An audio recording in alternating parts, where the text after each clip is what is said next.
free to ask. And then as well, if you have questions about the course project, it seems like some students had some questions circling around that. So we can kind of dovetail into that if we end I up did have a into it. question about the course project.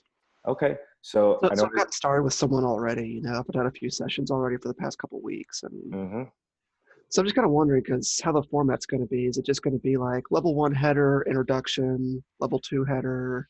These are the sessions, and I can use like a level 3 header for each individual session, talking about that. And how do I incorporate the like what am I citing or incorporating? You know what I'm saying? Yeah, so let me back up here. So yeah, let's spend a few minutes on the course project. Where am I here? Course project. Yeah, this is what we want. I would assume both of you have already looked at, you've downloaded the PDF, kind of the outline for the project. So Michael, kind of what you're saying, you've already started in on some of the sessions. You've already looked at this document that gives you kind of an overview of what you're going to do for, at least for the first couple of sessions. So you'll have essentially 3 parts to your paper. You're going to have your introduction. You will have, and in your introduction, you're going to talk about the various theories of behavioral change. And then in part 2, exactly what you're speaking to, Michael, you're going to summarize each session. So yes, session 1, session 2, session 3. Don't just write one big summary of all 6 sessions. Does that make sense? What I was thinking of doing is, the level 3 headers where it's like italics, and then you just kind of go into. I was just thinking just doing like session 1, Yep. and then it goes into that. That's exactly what you're going to do. So you'll write a few paragraphs, I don't know, 2, 3 paragraphs, just summarizing the content from the session. You're not in the session summary. You're not going to provide your analysis of the sessions. That's for section 3. That's your discussion. Yep. That's when you're going to reflect on it and then pull back in the literature. Okay. And I can separate introduction, session summaries, and discussion. I guess use like a level 2 header for that. Well, I guess it'll depend on how you have your headings set up. But I mean, it sounds like you have a pretty good working understanding of APA format. So, so that being said, yes, your level 1 heading would probably be introduction, along with session summaries and then discussion. And then level 2 kind of might be something along these lines. Level 2 might also be your individual sessions. Unless you were thinking about having some sort of another level in there, I guess I'm not seeing how you would get to level 3. But maybe I'm just missing something. No, that makes sense. I guess the other thing is like, so how exactly would I like introduce like the material itself? Like, would I just go start talking about it, or do you want like an additional source cited to? Oh, you're going to introduce a lot of additional sources. So, I forget in here, I'm sure somewhere in this overview, I mentioned, you need to be pulling in the outside literature. You need to be drawing upon external, scholarly, peer-reviewed sources, and that's what you're going to talk about, up here with behavioral change literature. Okay. Your introduction to sports psych literature, you can use your textbook. It'd be nice if you drew upon some additional outside sources, but what I don't want students do, for example, with this behavioral change literature, is simply citing class notes or the videos that were posted. Those are what would be considered secondary sources. My class notes are summarizing other scholarly content, journal articles, books, things like that. You need to go directly to the source. So, for example, when you discuss behavioral change for the disconnected values model, how on the Canvas site I have some journal articles for disconnected values model. Those would be examples of primary sources, right? So you could cite those directly. But if I was posting a video about disconnected values model, you wouldn't be able to cite the video. Does that make sense? No, that makes sense. That's just what I was wondering about. Okay. So it sounds like that you're on the right track there. So I could, I was thinking, like, so should it be like the studies themselves, like the original scientists, or Yeah, like, of the original studies, yeah. or like public library of science talking about that specific? No, for example, with behavioral change, one of the models that we look at is not disconnect values, motivational interviewing. So Rolnick and Milner's original research, one of their original books on um, motivational interviewing So would I could, be oh, that's great what resources for that. Mm-hmm. So okay. I'm just looking in that very first section of the introduction for you to talk generally about behavioral change and as well dive into some of the literature. So introduce the topic of behavioral change. Talk about some of the research and some of these models. You're going to talk about 3 particular models that we're talking about in this class: trans-theoretical model of change, motivational interviewing, and then disconnected values model.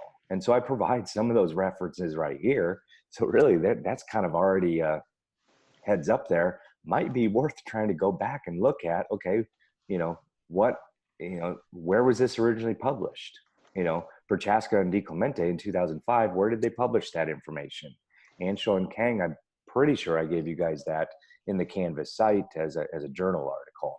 And then this for motivational interviewing, that's a book. You might be able to find some other really good information from Milner and Rolnick online. So yeah, that's kind of what we're looking for. Introduce the concepts of behavioral change, primarily sticking to those theoretical models. You're going to discuss some of the sport psych literature, how psychological skills can be used to help facilitate the change process. And then your third subsection of your introduction, you're going to give a brief overview of who's your volunteer, who's your participant.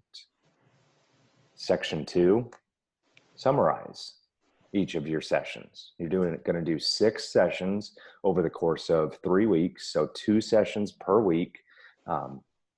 Some of those are structured. For example, session 1, I give you an interview guide here. You can dovetail off of those questions and ask probing or follow-up questions, but this gives you some structure there. So the first few sessions have some structure to it.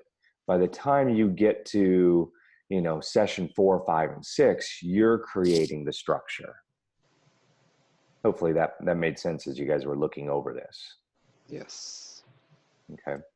So that's section 2. And then your discussion is when you're going to reflect, you're going to analyze the coaching process, and then you're going to reintegrate the sports psych and the behavioral change literature. So based on what came out of the coaching process, you're going to then discuss and look at, okay, how did this integrate back into, the disconnected values model? So for example, what were your clients' major values? Was there a disconnect between those?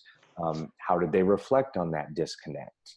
Where were they in the trans-theoretical model of change? Which stage of the process were they in? Did they regress? Did they progress in that process over the course of the 3 weeks? So yeah, you're going to discuss a number of those things.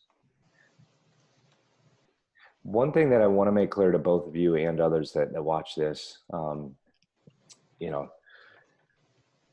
guys' grade on this course project is not tied to the success of your participant or their failure. Some students have asked in the past, well, what if I do 3 weeks worth of sessions with my person and they don't improve? No. You are helping them facilitate the change. But it's up to them if they really, at the end of the day, want to change. You're going to be evaluated based on your ability to reflect on the reviews, discuss what happened. Can you integrate the literature, and then can you go back and reinterpret, tie all that information back in? So I've had students write beautiful course project papers where their person, their volunteer was essentially just sort of, tanked the sessions. They still did the sessions, but they didn't make any improvement at all. And they still wrote beautiful papers. you know, what you have to think about, what you guys have to think about as you do this course project is, you know, change is a process. Sometimes people change, they're ready to change like right now. Sometimes all we can do is plant seeds. And maybe, and I would hope that for some people that have used volunteers, had people participate with this project before, that haven't made the change in that small 3-week window, maybe it planted enough seed that sometime down the line, they reflected on that and they were like, you know what, then they were ready to change. Not all that uncommon. So yeah, don't think that with the course project, that you're going to be graded or evaluated on if your person improves. I don't want anybody to, you know, cook the sessions, you know, fake something or, you know, write something up as if the person did a miraculous job. No, just be honest and true to what happened in the sessions. And then you're really going to be evaluated on, can you do these things in the introduction? Can you synthesize these models, and can you you know, critique them and reflect on them at the end? That's the idea. So I know you've been a little quiet. Do you have questions about the course project at this point? No, like you just answered the questions. Like I don't have right now. Okay, that's all right. And if you guys, or if other students that are in the class watching this down the line, if you do have questions about formatting the paper, or, you know, content that's going into the paper, you know, feel free to email.